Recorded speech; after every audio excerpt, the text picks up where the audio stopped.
My sister betrayed me and married my billionaire fiancé. 7 years later, she thought she had won. She stood in front of me, smiling like life had handed her a trophy. The ring on her finger caught the light too familiar, too expensive, too intentional. She talked about her mansion, her vacations, her perfect marriage, as if every word were meant to remind me of what she stole. I listened. I didn't flinch. I didn't argue. Because what she didn't know was this. I had already survived the worst night of my life. I had already rebuilt myself from the ground up. She leaned closer and whispered, "So, still alone, huh?" That's when I smiled. Not out of weakness, but certainty. I looked her straight in the eye and said the one sentence that froze her in place. "Have you met my husband?" And in that moment, everything she believed about winning began to unravel. 7 years ago, my life looked exactly the way people dream it should. My name is Layla, and back then, I believed I had done everything right. I worked hard, stayed loyal, played fair, and trusted the people I loved, especially my family. I was engaged to Ethan, a self-made billionaire everyone admired. He was confident without being loud, generous without keeping score. When we walked into a room together, people noticed, not because we tried to impress, but because we fit. Or at least, that's what I thought. My younger sister Megan had always been complicated. We were close growing up, but there was always an edge to it. If I succeeded, she pushed harder. If I was praised, she found a way to redirect the attention. It was never obvious enough to confront, just subtle enough to ignore. So when Ethan proposed, I did what any hopeful sister would do. I made Megan my maid of honor. "She'll be so happy for you," my mother said gently. "This could bring you closer." I wanted to believe that. At first, Megan played the part perfectly. She gushed over the ring, helped with dress ideas, insisted on coming to tastings and fittings. "You deserve everything, Layla," she said more than once, squeezing my hands. "I'm so proud of you." But sometimes, I caught her watching Ethan instead of me. Not openly, not obviously, just long enough to make my stomach tighten. At family dinners, she laughed a little too hard at his jokes, touched his arm when she spoke, asked questions that felt personal. Ethan never pulled away. I told myself I was imagining things. "You're stressed," I said to my reflection one night. "You're about to get married. Of course you're overthinking." But the unease didn't go away. One evening, while we were cleaning up after dinner at my parents' house, my mother quietly asked, "Are you happy, Layla?" I smiled without hesitation. "Of course." She hesitated. "And Ethan? He's good to you?" "Yes," I said, a little too quickly. From the living room, I heard Megan's voice float in. "Ethan, you have amazing taste. Layla's so lucky." He laughed. I know, something about that laugh stuck with me. Still, I brushed it aside. Because love makes you generous with doubt. And because I never imagined that the first real betrayal of my life wouldn't come from a stranger but from the two people I trusted most. At the time, I believed we were building a future. I didn't realize they were already rewriting it behind my back. The changes didn't arrive like a storm. They came like a slow leak, quiet, almost polite. At first, Ethan was just busy. That was the word he used. Busy. Busy with investors. Busy with deadlines. Busy building the future we were supposed to share. He started coming home later than usual, loosening his tie as he walked in, already halfway through an apology. "I didn't even realize how late it got," he'd say. "I'll make it up to you." And I believed him. I wanted to. Our Friday night dinners disappeared one by one. Then our Sunday mornings. Then the small rituals that had once made our relationship feel solid: coffee together, lazy conversations, shared silence. When I tried to talk about it, he brushed it off gently. "Layla, nothing's wrong," he said, smiling like I was asking something unreasonable. "You're just overwhelmed with wedding planning." That answer lodged itself into my chest. Because if I was the problem, then I could fix it. Around that same time, Megan started calling more. Not in an obvious way. Not suspicious. Just often. "Have you picked the flowers yet? Did you decide on the cake? Ethan mentioned you were thinking of changing venues." That last one made me pause. "I didn't tell you that," I said carefully. She laughed. "Relax. Ethan and I talk sometimes. You know how close we've all become." We've all become close.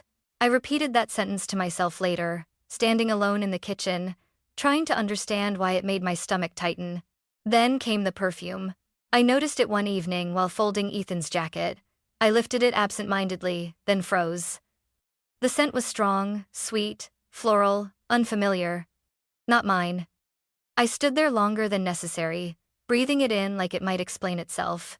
When I asked him about it, he didn't hesitate. "Megan hugged me earlier," he said, barely looking up from his phone. "You know how dramatic she is." That explanation landed too easily. No hesitation, no confusion. I nodded. Right, of course. But later that night, lying in bed beside him, I stared at the ceiling, counting the quiet seconds between his breaths and wondering when I had started doubting my own instincts. A week later, I found the earring. It was wedged between the passenger seat and the console in Ethan's car. Silver, delicate, with a tiny stone I recognized immediately. Megan had worn the exact pair to my engagement party, a gift from our grandmother. I didn't confront him right away. I sat with it in my palm for a long time, feeling foolish for hoping it belonged to someone else. That evening, I held it up between us. "Do you know whose this is?" Ethan glanced at it once. "Oh, that must be Megan's." My chest tightened. "Why would Megan's earring be in your car?" He sighed, as if I were the one making things complicated. "I gave her a ride last week. Her car was in the shop." "You drove Megan?" I asked quietly. He frowned. "Didn't I tell you?" No, he hadn't. I called Megan that night. "Oh, thank God," she laughed. "I've been searching everywhere for that earring. Ethan's such a lifesaver, isn't he?" Their stories matched perfectly. Too perfectly. That night, sleep refused to come. My thoughts looped in circles I couldn't escape. I replayed conversations, searched for cracks, questioned my own memory. Maybe I was being paranoid. Maybe stress really was making me irrational. I started skipping meals without realizing it. My clothes fit looser. My chest felt tight for reasons I couldn't explain. At our weekly family dinner, my mother watched me more than she ate. "You look tired," she said gently, reaching for my hand. "Are you sleeping?" "I'm fine," I said too quickly. "Just nervous about the wedding." She studied me, then said softly, "Sometimes love makes us generous with excuses." The words landed harder than she probably intended. From the living room, I heard Megan laughing with Ethan. "You're amazing," she told him. "Layla's so lucky to have you." He laughed in response. I stared down at my plate, suddenly unable to swallow. That night, alone in the bathroom, I looked at my reflection, dark circles under my eyes, a tension in my jaw I didn't recognize. If something was wrong, I whispered to myself, you would know, but deep down I already did. I just wasn't ready to admit that the truth forming in front of me might destroy everything I had planned my life around. And I wasn't prepared yet for how brutally that truth was about to reveal itself. 3 weeks before the wedding, Ethan asked if we could postpone the cake tasting. "I've got an unexpected meeting," he said over the phone. "Important investors." I stared at the calendar on my desk. "You've been looking forward to that tasting for months." There was a pause just long enough to register. "Megan can go with you," he added quickly. "She knows my preferences anyway." That sentence sat heavy in my chest. How did my sister know my fiancé's preferences better than I did? I agreed anyway. Because at that point, agreeing felt easier than confronting the questions piling up inside me. The next morning, I woke with a strange clarity. The kind that comes after weeks of denial, when your mind quietly decides it's had enough. I packed Ethan's favorite sandwich for lunch, the one from the deli near my office. I told myself it was a sweet gesture, a reminder of us. But deep down, I think I already knew why I was going there. The security guard at Ethan's building recognized me and waved me through with a smile.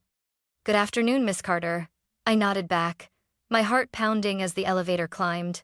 On the 12th floor, his assistant looked up from her desk, surprise flashing across her face. "Oh, Layla, we weren't expecting you today." "I know," I said, lifting the lunch bag. "I just brought Ethan something to eat." Her eyes darted toward Ethan's office door, then back to me. "He's in a meeting," she said quickly. He asked not to be disturbed. Something in her tone made my skin prickle. "Is he alone?" I asked. She didn't answer. That was answer enough. I walked past her before she could stop me. I opened the door.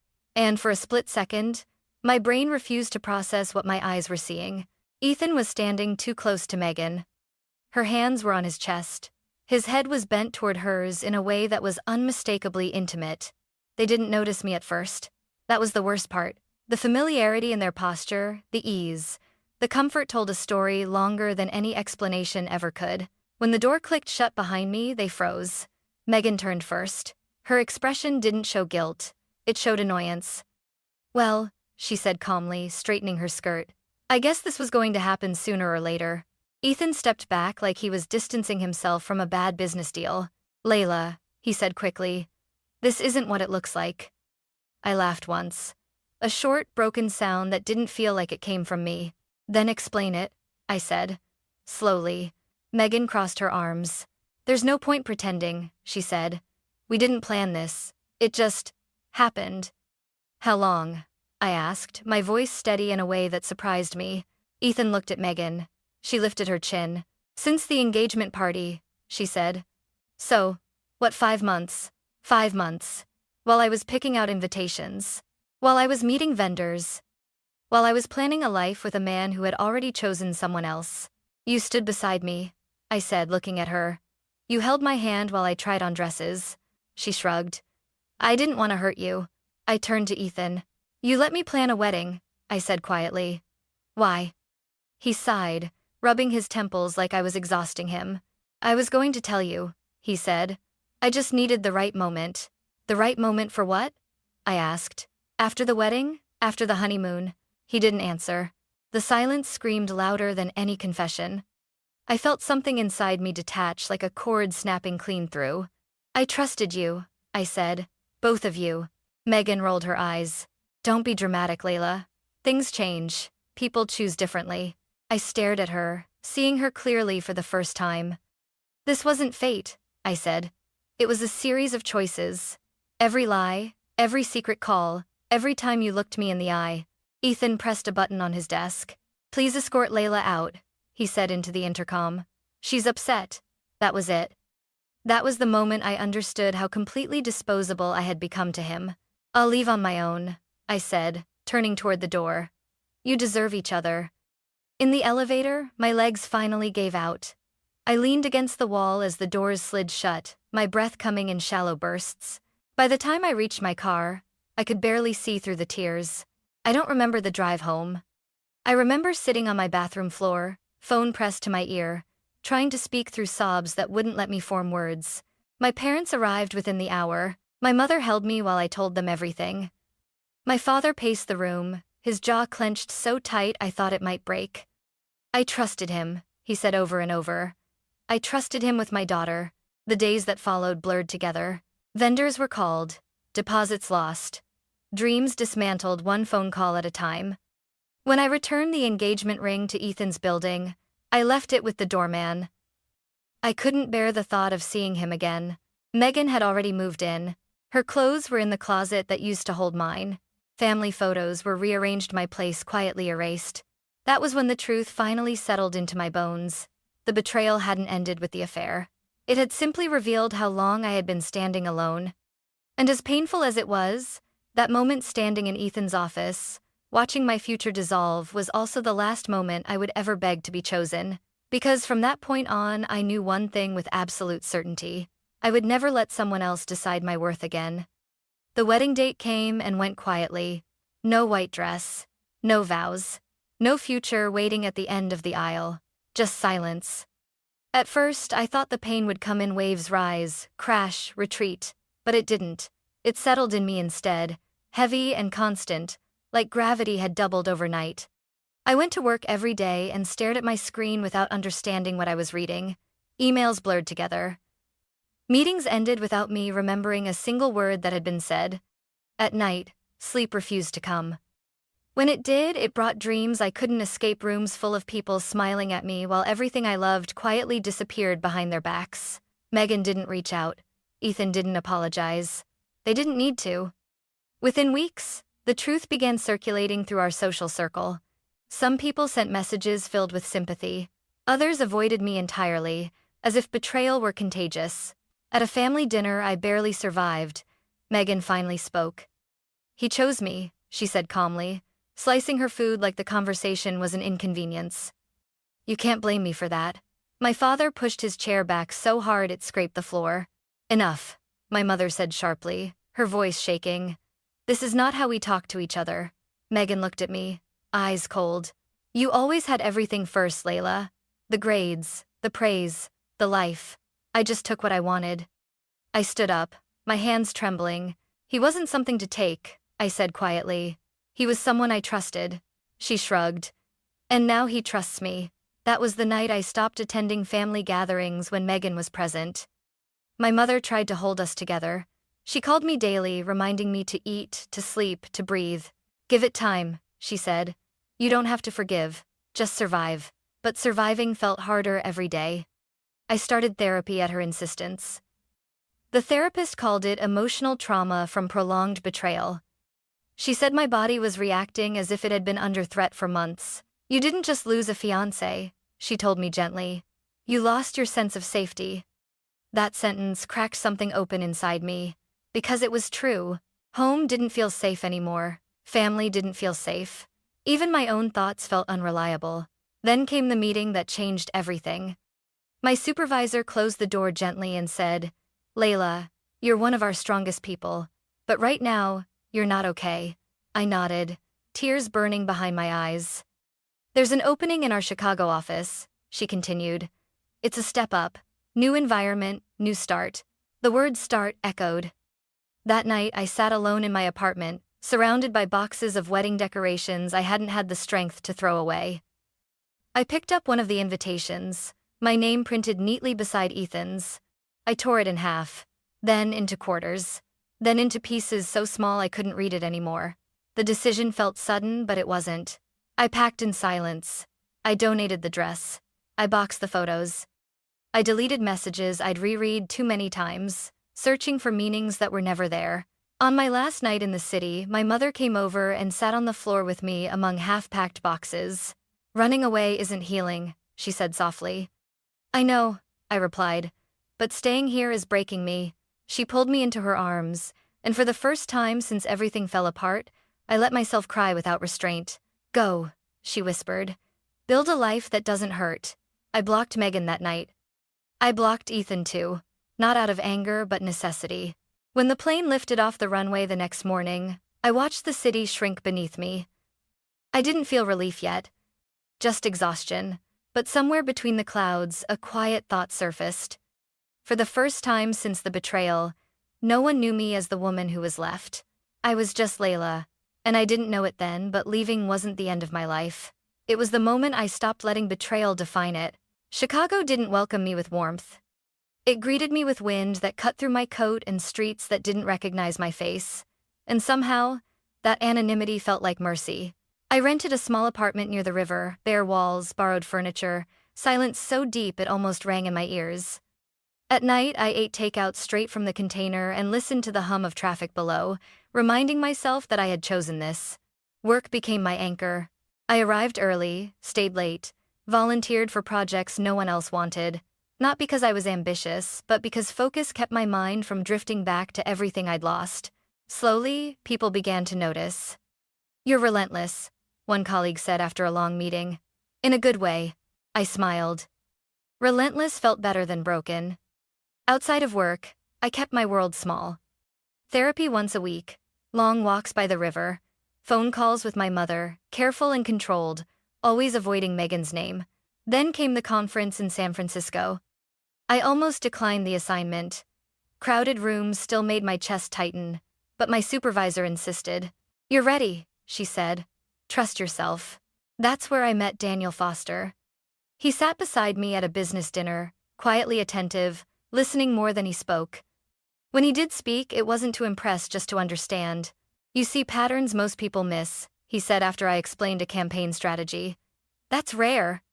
I shrugged. It comes from paying attention. He smiled. It shows. He asked for my card. I gave it without expectation. The next morning, he emailed me not with flirtation but curiosity.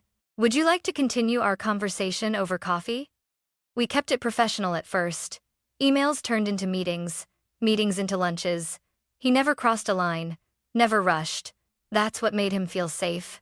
When he finally asked me to dinner, just us, no work, I nearly canceled twice. Halfway through the meal, my hands started shaking. My breath came shallow. The room felt too small. "I'm sorry," I whispered, embarrassed. "I need a minute." Daniel didn't question me. He didn't touch me. He simply said, "We can sit here as long as you need." He spoke calmly, guiding me through my breathing until the panic loosened its grip. He drove me home without expectations. The next day, flowers arrived at my office with a simple note. No pressure, no assumptions. "I hope you're feeling better." That night, I told him everything. Not the dramatic version, the honest one. The betrayal, the loss, the fear that trusting again felt like standing at the edge of a cliff. He listened without interrupting. "Broken trust changes how your nervous system works," he said quietly. "Anyone who cares about you should respect that." We started as friends. Real friends. He learned my triggers. I learned his silences. He never pushed for more than I could give. A year after I moved to Chicago, I hardly recognized myself. I had been promoted. I had friends who knew me only as Layla, not as someone's ex, not as a cautionary tale. And somewhere in the quiet consistency of Daniel's presence, I realized something had shifted. I wasn't just surviving anymore. I was building something new, something honest, something that didn't require me to shrink, compete, or prove my worth. And for the first time since the betrayal, the future didn't feel like something I had lost. It felt like something I was choosing. The call came on a Tuesday morning, ordinary in every way except the sound of my mother's voice. "Layla," she said softly, "I need you to come home." I didn't ask why. I already knew. She had been sick for months, appointments, tests, careful optimism wrapped around quiet fear. But this time, there was no pretending. "They've run out of options," she said. "I don't have much time." I booked a flight that afternoon. Daniel insisted on coming with me, but I asked him to stay for the first few days. I needed to face this part alone, to say goodbye in my own way. Walking back into my childhood home felt like stepping into a life I had outgrown. Everything looked the same, but nothing felt safe. My mother was smaller than I remembered, frail but still composed. She smiled when she saw me, the same smile she'd worn my entire life. "There you are," she said. "I was worried you'd gotten too important to come back." I laughed through tears. "Never." We spent long afternoons together talking about everything except what was coming. She asked about my work, my apartment, the way Chicago winters tested my resolve. She didn't ask about Megan. But one evening, as I adjusted her pillows, she said quietly, "I wish you and your sister could find peace." I swallowed. "I don't know if I can do that." "You don't have to forgive her," she said. "Just don't let the anger live longer than I do." That night, I cried in my old bedroom until exhaustion took over. A week later, Daniel joined me. He fit into my family in a way that felt natural, helping my father, making my mother laugh, never demanding attention. Then came the conversation I had been dreading. "Your sister is coming," my mother said one morning, her voice firm despite her weakness. "I want you both here." I didn't argue. This wasn't about me anymore. Megan arrived 2 days later. 7 years hadn't softened her confidence. She walked in wearing tailored black, diamonds catching the light, posture perfect. We hugged briefly, polite, careful. "I'm sorry," she said. I couldn't tell if she meant it. Ethan came later. I didn't speak to him. In the days leading up to the funeral, the house filled with relatives, quiet conversations, and unspoken history. On the morning of the service, rain tapped against the windows like a warning. Standing in front of the mirror, I adjusted my black dress and tried to steady my breathing. Daniel stood behind me, resting his hands lightly on my shoulders. "I'm right here," he said. "Whatever happens." At the funeral home, I stayed close to my father. Megan and Ethan arrived together, composed, united, performing grief. Megan leaned toward me during the reception. "I hear Chicago's been good to you," she said. "Career suits you." "It does," I replied simply. She smiled thinly. "Ethan and I just bought another house." I nodded. Then she added, "Some people move on, others just move away." I looked at her, really looked at her, and felt something unexpected. Nothing. No anger, no jealousy. Just clarity. The service hadn't even begun yet, and already, the past was trying to reclaim its power. I didn't know it then, but before the day was over, the illusion Megan had been living inside for 7 years was about to fracture. And this time, I wouldn't need to say a word to make it happen. The service hadn't even started when Megan asked to speak with me privately. "Just a minute," she said, gesturing toward a small side room in the funeral home. "We should clear the air, for Mom." Against my better judgment, I followed her. The room was quiet, dimly lit, with a box of tissues on a small table meant for grief, not confrontation. She closed the door behind us. Up close, I could see the strain beneath her polished exterior, the faint lines around her eyes, the way her fingers twisted the ring on her hand. "You look calm," she said, studying me. I expected more resentment. "I've had years to process," I replied. She exhaled sharply. "Good. Then this will be easier." She straightened, her voice lowering. "Ethan and I are doing incredibly well. His company just closed another acquisition. We're renovating our place, adding a guest wing. We're thinking about starting a family." I nodded politely. She smiled, the same smile she'd worn for 7 years. I guess everything worked out the way it was supposed to. There it was. The scoreboard. She leaned closer and whispered, "I got the man, the money, and the life. You walked away." For a moment, I saw my old self, the woman who would have crumbled under those words. But she was gone. I smiled, slow and steady. "Have you met my husband yet?" Megan blinked. "Your what?" I opened the door. Daniel was standing just outside, speaking quietly with my father. He looked up when he saw me and smiled, the kind of smile that made my chest feel anchored. "Daniel," I said, "come meet my sister." He stepped forward, extending his hand. "Daniel Foster," he said warmly. "It's nice to finally meet you." Megan's smile froze. Behind Daniel, Ethan appeared. The moment their eyes met, I saw it happen, the color draining from Ethan's face, his posture stiffening like he'd just walked into the wrong meeting. "Foster," he said hoarsely. Daniel's expression remained calm. "Professional." "Ethan Reynolds," he replied. "It's been a long time." Megan's gaze snapped between them. "You two know each other?" Daniel glanced at me briefly, as if asking permission. I nodded. "We've crossed paths in business," he said evenly. 7 years ago, actually." Ethan swallowed. "You're married," Megan said slowly, turning to me. 2 years, I answered, slipping my hand into Daniel's. "Very happily." Something shifted in the room. Megan forced a laugh. "So what? Lots of people marry well." Daniel didn't raise his voice. He didn't need to. "Ethan and I were competitors," he said calmly. "Different approaches, different ethics." Megan frowned. "What does that mean?" "It means," Daniel continued, "that while my firm focused on sustainable growth, Ethan's made riskier decisions." Ethan cut in sharply. "This isn't the time." But it was already too late. A few nearby guests had stopped talking. Whispers spread like electricity. Megan's voice trembled. "Ethan?" He avoided her eyes. Daniel didn't gloat. He didn't smile. "Several of Ethan's ventures have been under review," he said gently. "That information will likely become public soon." Silence. Megan turned to her husband. "Is that true?" Ethan said nothing. That was answer enough. The funeral director stepped in, announcing the service was about to begin. People began taking their seats, murmuring.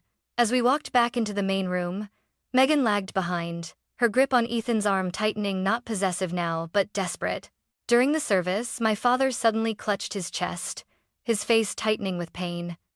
"Dad," I whispered, panic rising. Daniel was already at his side, calling for help. A doctor in attendance examined him and assured us it was stress, not another emergency, but the moment shook everyone. For the first time that day, Megan looked genuinely afraid. After things settled, the service continued. I gave the eulogy.